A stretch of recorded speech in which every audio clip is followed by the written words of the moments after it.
Welcome to On Football. I'm Rob Motti. 3 weeks left in the regular season. The playoff picture should get a bit more clear after this weekend. The Chiefs were eliminated and also in the process lost Patrick Mahomes to an ACL injury. Micah Parsons also tore his ACL last week, losing two of the NFL's best players. It really stinks for the NFL, and you don't have to be a Packers or a Chiefs fan to feel that way. Special guest this week is Denver Broncos defensive lineman Zach Allen. Stay tuned for that conversation. Tua Tagovailoa was benched by the Dolphins this week. He struggled this season, leads the NFL with 15 interceptions. Miami is 6-8. They've been eliminated from the playoffs. So Tua's future is uncertain, but we know this. He's due $54 million guaranteed in 2026, and releasing him will take a $99 million cap hit to the Dolphins. So they've obviously got a major decision to make. Now, Tua doesn't deserve all of the blame for Miami's failures. Plenty of it should fall on Coach Mike McDaniel. We've seen several quarterbacks have success when they got a fresh start somewhere else. Baker Mayfield, Sam Darnold, Mac Jones to a certain extent this season in San Francisco. I wouldn't count out Tua Tagovailoa. He could be the next reclamation project. Zach Allen was a second-team AP All-Pro last season. He's a big part of Denver's stingy defense. The Broncos are 12-2, and they're closing in on a number one seed in the AFC. Zach, welcome to the show. Great to have you on, man. You guys have won 11 games in a row, and I know that you've got first place. You're still trying to clinch that. Number one seed, obviously, is a big deal. We know how important that is for teams who have Super Bowl aspirations. What does that mean for you guys to be at this point in the season where all of this is in line for you?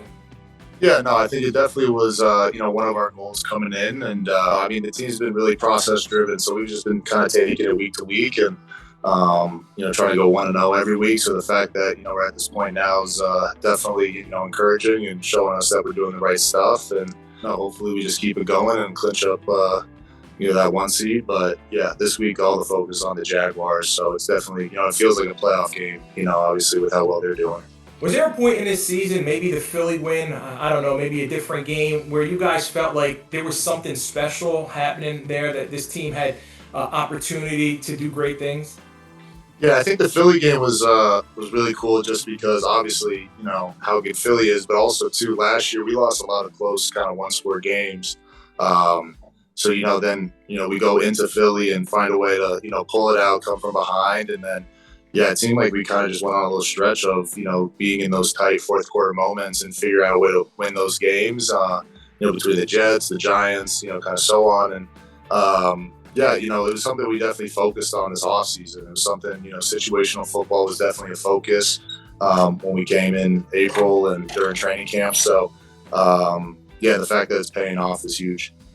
You mentioned the Jaguars this week. They've won 5 in a row. What are you seeing on film from Trevor Lawrence and that offense that makes them such a challenge? I think, they've always had the talent, and then obviously, with, Liam Cohen, the scheme is top notch. It's, kind of been, tested throughout the years between the Rams when he was in Tampa and everything. And, it works in this league. And, yeah, Trevor, he's playing, MVP, level ball right now. Everybody kind of saw what he did last week. And then, up front, it's a really, it's a big, fast group that works together. And then, at the skill positions, even with missing some guys, they're still super explosive.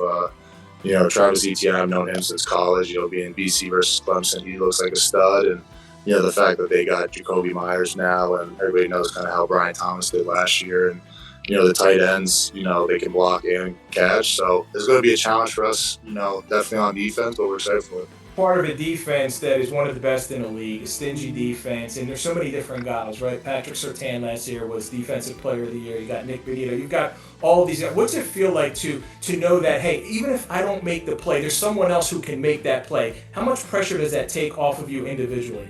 It's definitely, the reason why I came here from Arizona was because you want to play with great players, and when you do that, it creates one-on-one opportunities. And like you said, any given day, it's going to be someone's just going to take over, whoever has a hot hand. And, the best part about it, too, is just it's a really unselfish group, especially rushing with Nick, JFM, Coop. we do just a really good job of, understanding, keeping the quarterback in the pocket, not taking crazy shots, and, kind of just spreading the love. So playing here has been, awesome, and definitely been a blessing. When you went from Arizona, came to Denver, Vance Joseph is there as the defensive coordinator. I mean, it seems like you were a great player in the past and you thrived, right? Last year, second team All-Pro. You thrived in this system, in this scheme. What is it about this system, this scheme, playing for Vance Joseph that's allowed you to kind of showcase that talent? No, Vance has been awesome my whole career, and definitely, since coming here, I think he's just done such a good job, like I said earlier, creating those one-on-one matchups. And then, if you're in the NFL, if you get a one-on-one matchup, that's all you can ask for. We take a lot of pride in winning those. We put in a lot of work, together, extra everything to try to, win those. And, even this year, we've been just rushing kind of 4 and, playing 7 in coverage, and we're still finding ways to win. And, guys are getting double teamed, but, if they're double teaming one guy, it's going to free up somebody else on our line. And the fact that we're so deep up front has been huge. So it's been really fun. Your first year there was Sean Payton's first year as head coach. What is it about his style, his leadership ability that's been able to turn the organization, the culture around so quickly? Yeah, I think he just does a great job of, kind of like you said, like that culture was the biggest thing coming in.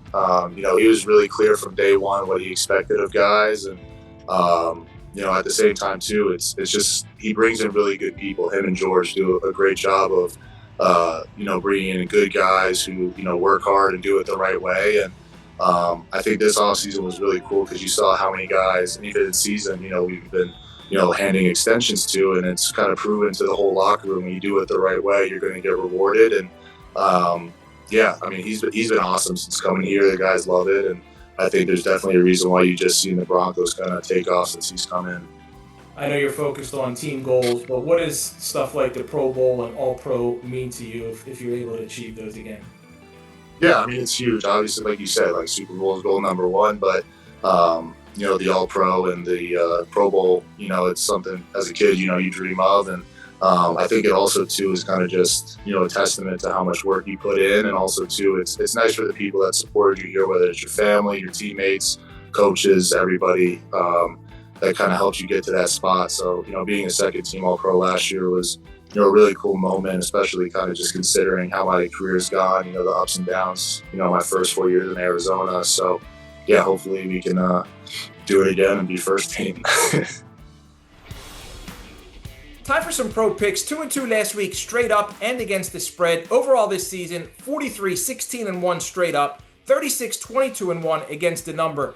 Best bet this week, looking at 2 teams going nowhere. Cincinnati 4-10 at Miami 6-8. Bengals are 4-point favorites, started at 2.5, went up when Tua Tagovailoa was benched. Now, the Bengals were shut out last week by the Ravens. Teams that have been shut out this season are 5-0 against the spread the following game. The Bengals have Joe Burrow. The Dolphins are giving rookie Quinn Ewers his first career start. I'm going Bengals 27-17. For the upset special, going to Los Angeles Chargers 10-4 at Dallas 6-7-1. The Cowboys could be eliminated by the time this game kicks off, yet they're 2.5-point favorites. Justin Herbert has toughed out 2 straight wins for the Chargers since he had left wrist surgery. Jesse Minter's defense, I think they're going to be a big challenge for Dak Prescott and Dallas's offense. Cowboys have nothing left to play for but a winning record. Herbert is 17-12-1 against the spread as an underdog. Chargers 22-20. Next, I'm looking at Pittsburgh 8-6 at Detroit. They're 8-6. The Lions are 7-point favorites. Aaron Rodgers and the Steelers, they're back on top in the AFC North with no margin for error. They got the Ravens 1 game behind, and they face each other later in the season. They've got a difficult challenge this week, coming off a Monday night win. The Lions have to win out and get help to make the playoffs. Jared Goff and Coach Dan Campbell have won 15 straight games after a loss. 14-1 against the spread in that spot. Lions 26-17.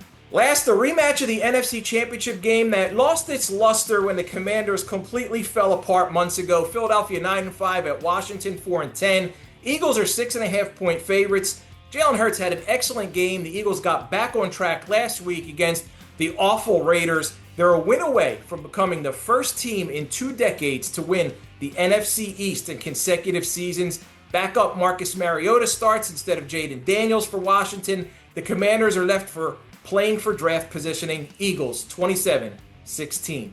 That's it for this week. Thank you to Zach Allen. Thank you for listening to On Football. And thanks to Haya Pinjwani and Guillermo Gonzalez for producing this episode. Please check out apnews.com for the full pro picks, on football analysis, and more NFL news.